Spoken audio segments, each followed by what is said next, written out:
Palabra está en este momento y suplicamos tu gracia maravillosa, la iluminación de tu Espíritu Santo, el trabajo persistente del Espíritu llamando para que las personas se entreguen a ti. Muéstrate en la plenitud de tu poder esta noche. Extiende tu mano, haz maravillas en la vida de mucha gente sincera que está clamando a ti. Cada uno tiene un clamor especial, algunos por la familia, otros por la salud, otros por la vida financiera, otros porque ellos mismos tienen dificultades interiores, existenciales, no tienen paz en el corazón, no tienen la capacidad de perdonar, no tienen la capacidad de ser felices. Esta noche, en este momento, muéstrate, Señor, en la grandeza de tu amor, de tu misericordia, salvando, haciendo maravillas, en el nombre de Jesucristo. Amén. Muy bien, mis queridos amigos, vamos a abrir el texto bíblico. Primera a los Corintios, capítulo 15. En realidad, todo el texto debería ser el capítulo 15 entero, pero pues no hay tiempo para todo eso. Voy a leer a partir del versículo 9 y voy a ir comentando algunos textos. Voy a leer todo el texto primero. Dice así: porque yo soy el más pequeño de los apóstoles, que no soy digno de ser llamado apóstol, porque perseguí a la iglesia de Dios. Pero por la gracia de Dios soy lo que soy, y su gracia no ha sido en vano para conmigo. Antes he trabajado más que todos ellos, se está refiriendo a los otros apóstoles, pero no yo, sino la gracia de Dios conmigo. Porque o sea yo, o sean ellos, así predicamos y así hemos creído. Pero si se predica de Cristo que resucitó de los muertos, ¿cómo dicen algunos entre vosotros que no hay resurrección de muertos? Porque si no hay resurrección de muertos, tampoco Cristo resucitó. Y si Cristo no resucitó, vana es entonces nuestra predicación y vana es también vuestra fe.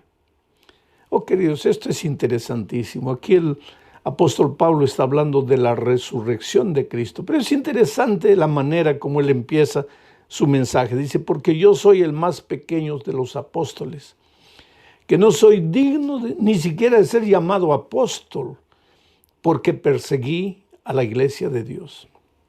Tú conoces la historia de Pablo.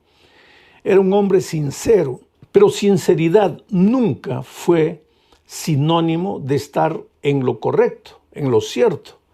Hay mucha gente sinceramente equivocada.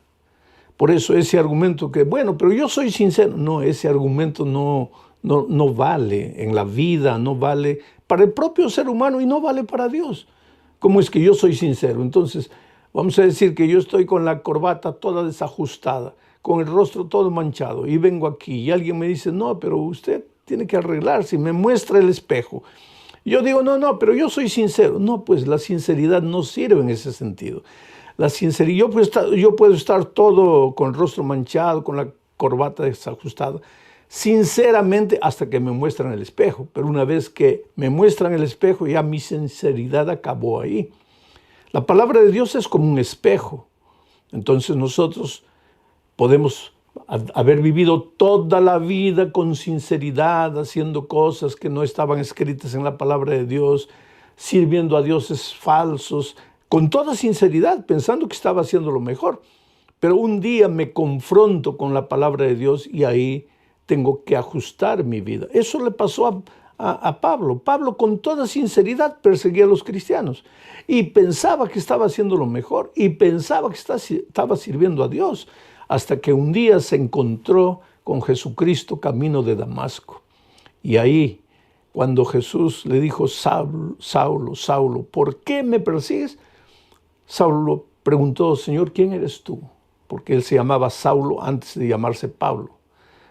Entonces, ¿por qué me persigues? Le dijo Jesús. Y él dijo, Señor, ¿quién eres tú? Y la voz le dijo, yo soy Jesús, a quien tú persigues. Pobre Pablo. Él pensaba que toda su vida había perseguido a un bando de herejes llamados cristianos. Y ahora descubre que estaba persiguiendo al propio Señor Jesucristo. Pero como era un hombre sincero, sincero de verdad, ahí cayó a los pies de Jesucristo y dijo: Señor, ¿qué quieres que haga? Yo no sabía que te perseguía a ti. Yo pensaba que perseguía a un bando de herejes, pero ahora, Señor, que me mostraste la verdad, que oí tu voz en mi corazón, ¿qué quieres que haga? Y entonces, pues él se entregó a Jesús, Jesús le dio las instrucciones necesarias, Pablo se bautizó y se volvió un tremendo predicador de iglesia, del evangelio, fundador de iglesias en diferentes lugares. Y ahora, años después, escribe diciendo: porque yo soy el más pequeño de todos los apóstoles. Porque ni siquiera apóstol debería llamarme, porque perseguía a la iglesia de Dios. Oh, querido, yo conozco gente que ha perseguido, así como Pablo, ha perseguido, no al Señor Jesucristo personalmente, pero ha perseguido a la esposa que se había entregado a Cristo, a los hijos que se habían entregado a Cristo, a los padres que se habían entregado a Cristo, al hermano, al familiar, al amigo. Porque te digo una cosa, cuando tú te entregas a Jesús, inmediatamente van a venir las personas: pero eres un tonto, pero ¿cómo te dejas engañar? Pero te están lavando la cabeza, pero eso, pero aquello. Te hacen sentir a veces hasta ridículo, como si estuvieras cometiendo un terrible delito. Antes, cuando te emborrachabas en la calle, usabas drogas, hacías tonterías, ahí no, ahí estabas bien. Ahora que te entregaste a Jesús, ahora no, eres un tonto, no vales para nada, te dejas engañar. La vida es así. Y yo he conocido gente burlona, gente sarcástica, que se reía de los cristianos, del cristianismo, de la palabra de Dios, pero un día, porque por tras de todo ese sarcasmo había sinceridad, un día se confrontaron con la palabra de Dios y se rindieron como Pablo. Y de repente en este momento yo estoy predicando a alguien que no cree en lo que estoy predicando, no cree en la palabra de Dios, no cree, no, todo eso es tontería, todo eso es mentira, lo único que quieren es el dinero, que eso, que aquello.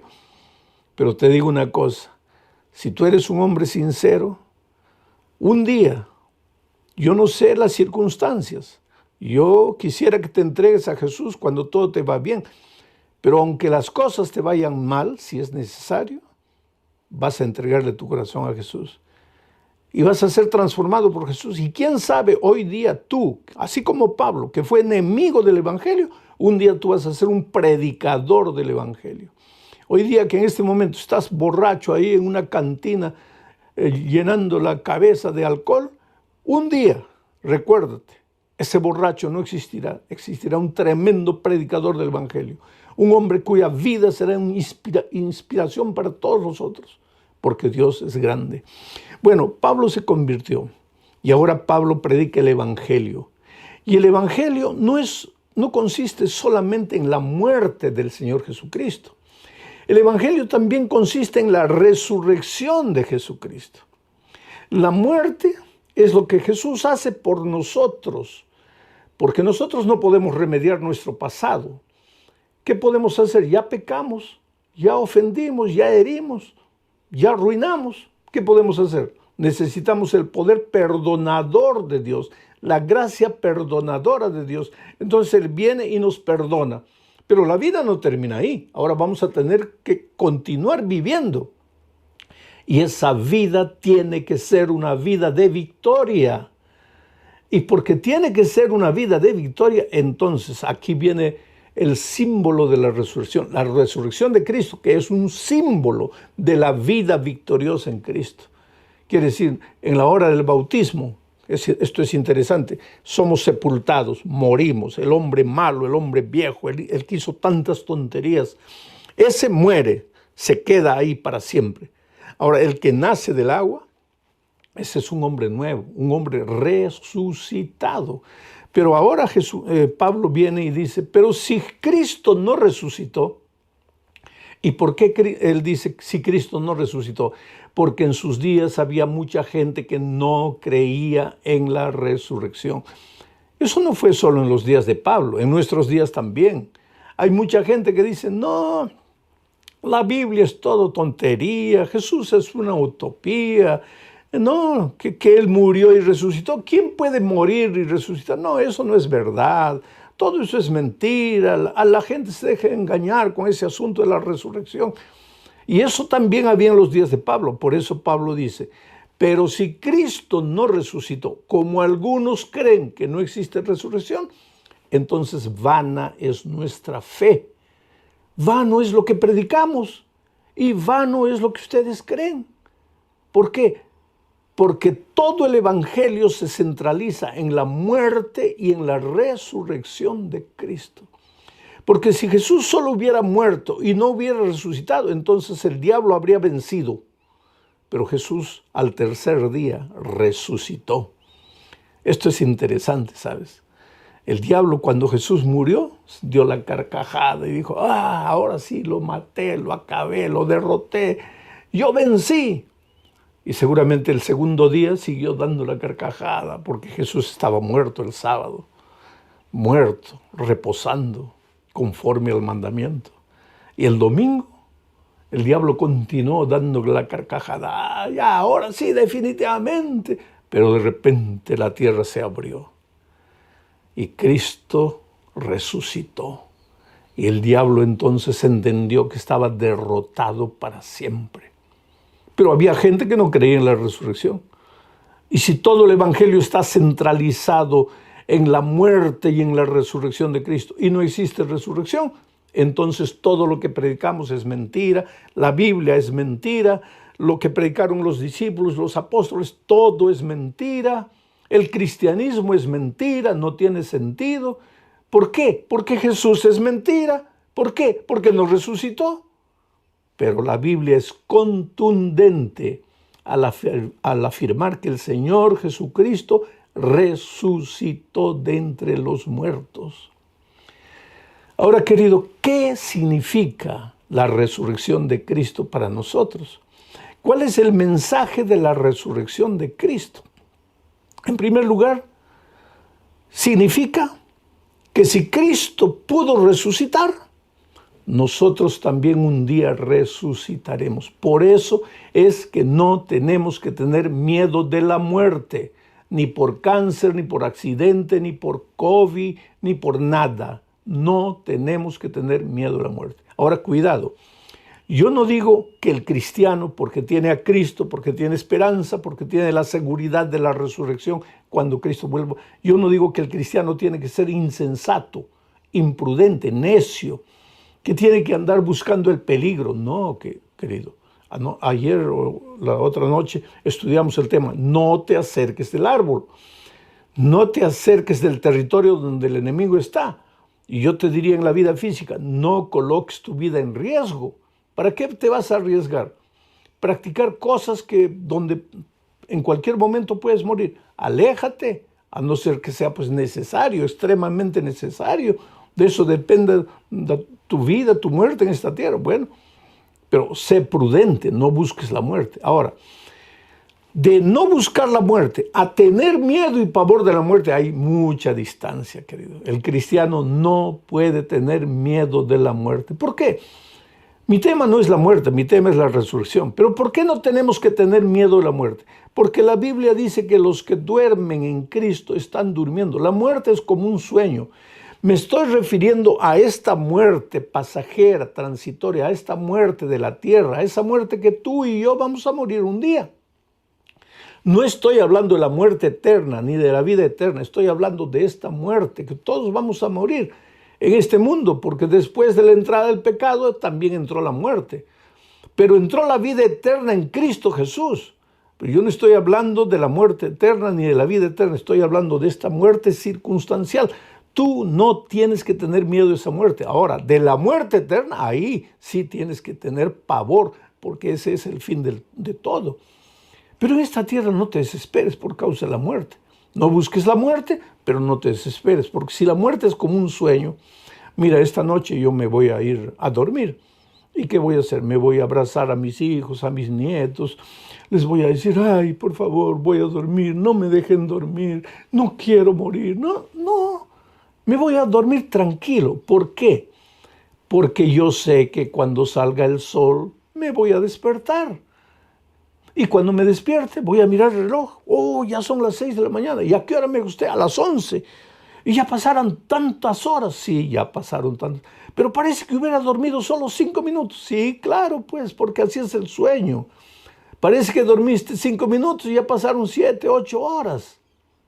Bueno, Jesús dice que en la Biblia que la muerte para los que creen en Cristo es como un sueño. Entonces, ¿qué pasa? Cuando tú mueres, duermes. ¿Por qué tienes que desesperarte? ¿Por qué? Porque tienes mañana, tienes que estar tranquilo, feliz, porque mañana, cuando Cristo vuelva, y no sé si mañana, pasado mañana, el próximo año, pero cuando Cristo vuelva, cuando suene la trompeta, dice Pablo escribiendo a los tesalonicenses, los muertos en Cristo resucitarán. Y cuando tú veas a Cristo, vas a preguntarte, pero ¿cuánto pasó desde que dormí? No pasaron 5 minutos, tal vez pasaron 10 años, 20, 50 años, yo no sé. Pero no sentí, claro, no sentiste porque estabas durmiendo.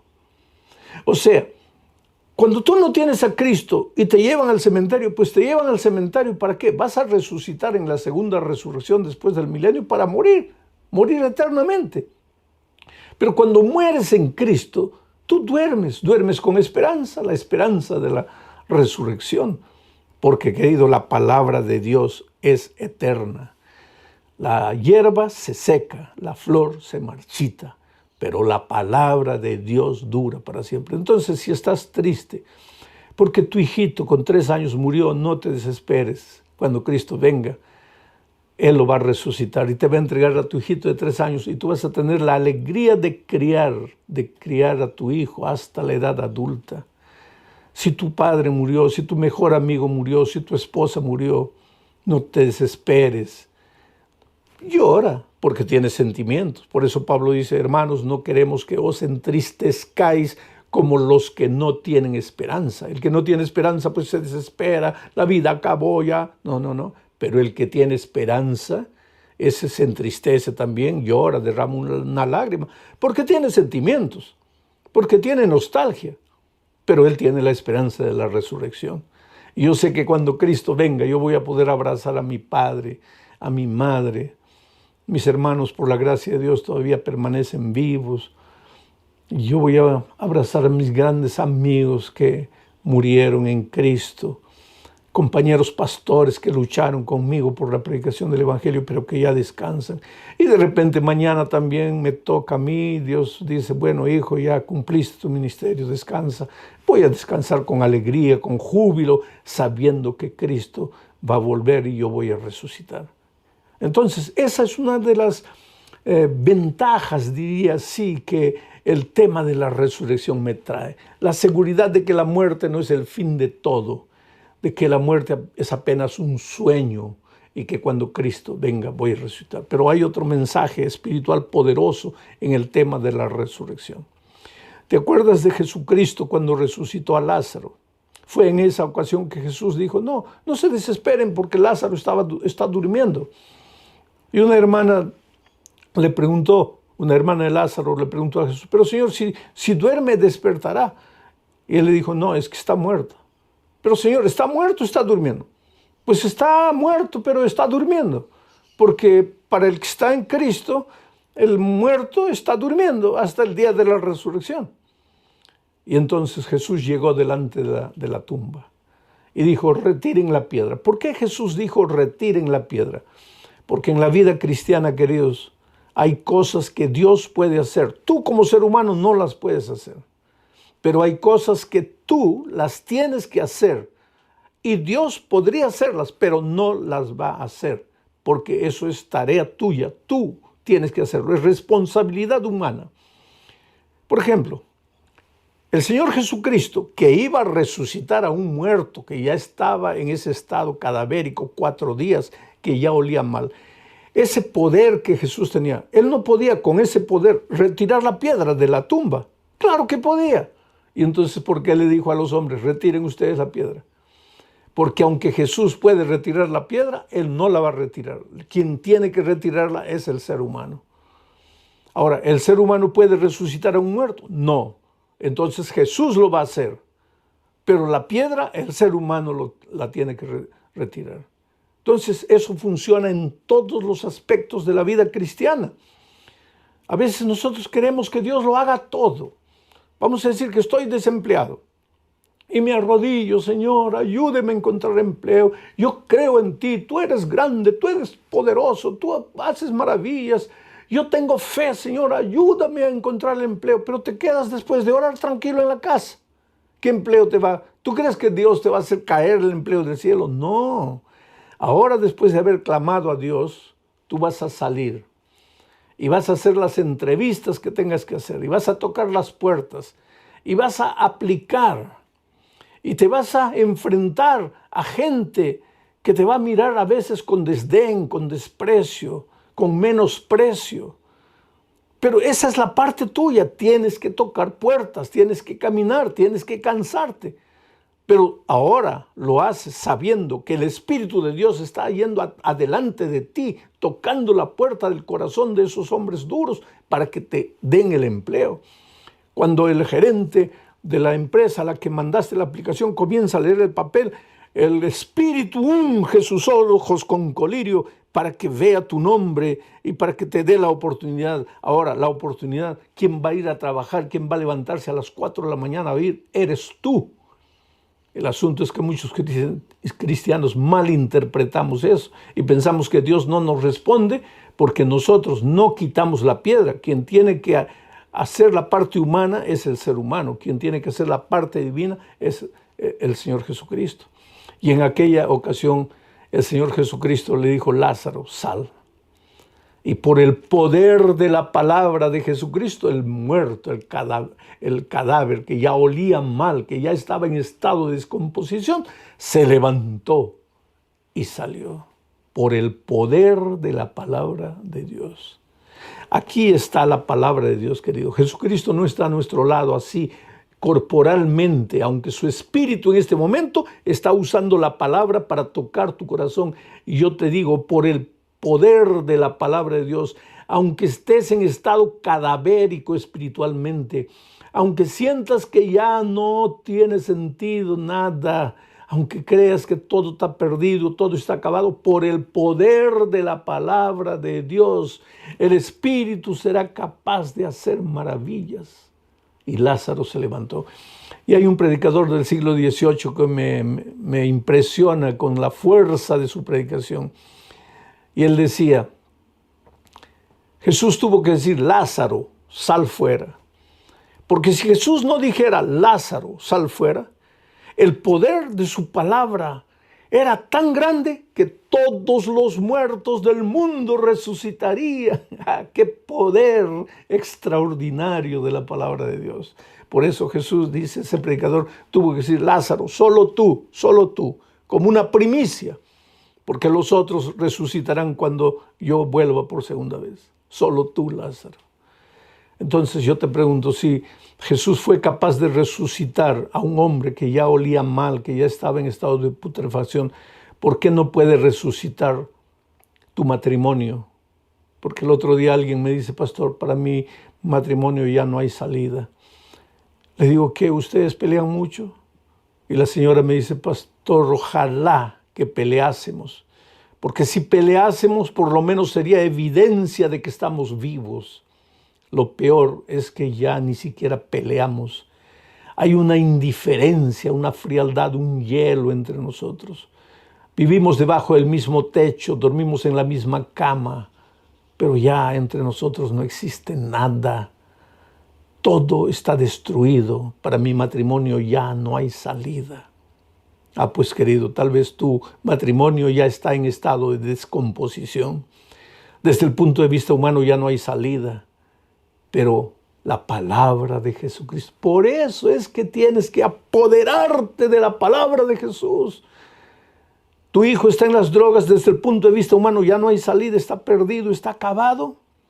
Pues ahora viene la palabra de Dios y por la palabra de Dios tu hijo puede largar las drogas. Cuando Dios entra a un corazón y solo puede entrar cuando tú le abres la puerta, oh querido, no hay nada que Jesucristo no pueda hacer en tu vida. A lo largo de mi vida he encontrado tantos milagros. Yo estaba predicando hace muchos años en los Estados Unidos vía satélite, justamente desde Nueva York para todos los Estados Unidos. Y en Los Ángeles me estaban escuchando el mensaje. Y ahí sucedió un milagro, porque había una pareja mexicana. El hombre era un malo, perverso, golpeaba a la esposa, pero la golpeaba casi al punto de dejarla muerta. Y un día ella pensó, si yo me quedo aquí, él me va a terminar matando, mejor me escapo, pero ¿a dónde me escapo? Y el marido le había dicho, y si un día te atreves a escapar, yo te busco, yo te alcanzo, y en cualquier lugar del mundo yo te alcanzo y te mato. Entonces mejor ni te atrevas a salir de aquí. Pero un día mientras él se fue a trabajar, ella agarró un poquito de ropa, tenía unos primos en Los Ángeles, ella vivía en México. Cruzó la frontera y se fue para Los Ángeles. Y se escondió en la casa de su familia allá en Los Ángeles. Pero cuando llegó allá, descubrió que la familia había conocido la palabra de Dios y que ahora todos los días antes de salir al trabajo la familia se reunía, cantaba, estudiaba la palabra de Dios y ella pues estaba hospedada en la casa de ellos, por cortesía comenzó a escuchar y en esos días comenzó la campaña de evangelismo que yo estaba haciendo desde Nueva York. Y el primo le dijo, mira, yo sé que tú no estás de acuerdo con estas cosas, que no te gusta el evangelio, pero yo te pido una cosa, por favor, ve solo esta noche, después ya no vas. Y ella fue la primera noche y le gustó la palabra de Dios, le mostró cosas que ella no veía, se dio cuenta por qué su matrimonio no había salido bien. Y entonces la segunda noche le dijo al primo, yo quisiera ir hoy también, anoche me gustó mucho el mensaje. Y fue la segunda noche, la tercera, la cuarta, la quinta, la sexta noche. Pero vamos al otro capítulo. Y el esposo allá en México, un día llegó a la casa, no encontró a la esposa. Y pues se enardeció, se llenó de ira, dijo, yo la mato. Y comenzó a averiguar a dónde se fue y descubrió que ella tenía unos primos en Los Ángeles. Entonces él dijo, ya sé, ella se fue allá. Yo voy allá, la encuentro, la mato y me vuelvo aquí, nadie va a saber que la maté. Y se fue a Los Ángeles, descubrió la dirección de los primos, comenzó a vigilar de día, vigilar de noche, y una de esas noches vio a la esposa saliendo con los primos, justamente para la primera noche de las conferencias que yo iba a predicar desde Nueva York. Y él la siguió de lejos. Cuando ellos entraron a la iglesia, él también entró a la iglesia, se quedó en el último banco y escuchó la palabra de Dios. Y querido, la palabra de Dios, ya te he dicho, es espada de dos filos y penetró hasta el fondo del corazón de este hombre y lo sacudió y lo hizo llorar. Y en la hora del llamado, cuando yo llamé a las personas, él se levantó, salió para afuera, no quiso responder al llamado. Pero la segunda noche volvió y la otra noche volvió y cada noche el Espíritu de Dios lo golpeaba pues como una dinamita. ¿Ah? El poder del Evangelio es dinamita, el poder del Evangelio es dinamita que destruye la roca más dura. Y ese hombre, la tercera noche, la cuarta y la sexta noche yo prediqué de Lázaro, la resurrección de Lázaro y cómo Jesús resucitó a un cadáver destruido, podrido, acabado. Y esa noche yo pregunté, ¿cómo tú puedes decir que Dios no puede resucitar tu matrimonio? Desde el punto de vista humano, tú ya no tienes salida, no hay salida para tu matrimonio, pero Cristo puede hacerlo. Confía en Él, confía en sus promesas. Y cuando hice un llamado, ¿cuántos quieren entregarle la vida a Jesús? La esposa que estaba ahí se levantó y vino adelante. Y él atrás, sacudido por la palabra, vio a la esposa yendo y se levantó también. La esposa llegó aquí, estaba en lágrimas, emocionada, entregándole el corazón a Jesús. Los primos a un lado, viendo emocionados la decisión de la prima. Y de repente cuando ella está así, siente que alguien le aprieta el brazo. Y cuando mira, ve a su esposo. Y ahí empalidece y se desespera porque el esposo le había dicho, si tú te vas, yo te alcanzo. En el fin del mundo te encuentro, pero te encuentro para matar. Y cuando ella vio, pensó, ahora me va a matar. Y él vio el miedo, el espanto reflejado en los ojos de la esposa. Y se dio cuenta de lo que estaba haciendo. Y le dijo, querida, yo no te voy a hacer nada. yo también me estoy entregando a Jesús. Y le contó la historia. Y hoy día son una pareja feliz, se quedaron a vivir en Los Ángeles, están ahí contentos, felices, transformados por el Señor Jesús. Ese es el Cristo del Evangelio. Ese es el Jesús al cual te invito que lo aceptes. Ábrele tu corazón. Bautízate, querido. Hay un texto que me gusta aquí en Colosenses capítulo 2, versículo 12. Mira lo que dice.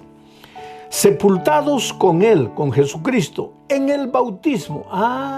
En el bautismo es que te sepultas con Cristo.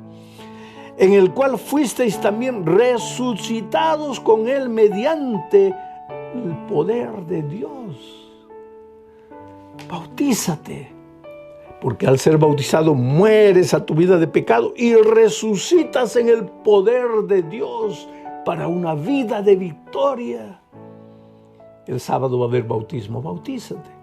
Y si todavía no te has bautizado, pues entrégale a la vida a Jesús y empieza a estudiar la Biblia y prepárate para el reino de los cielos. Toma tu decisión ahí. No rechaces.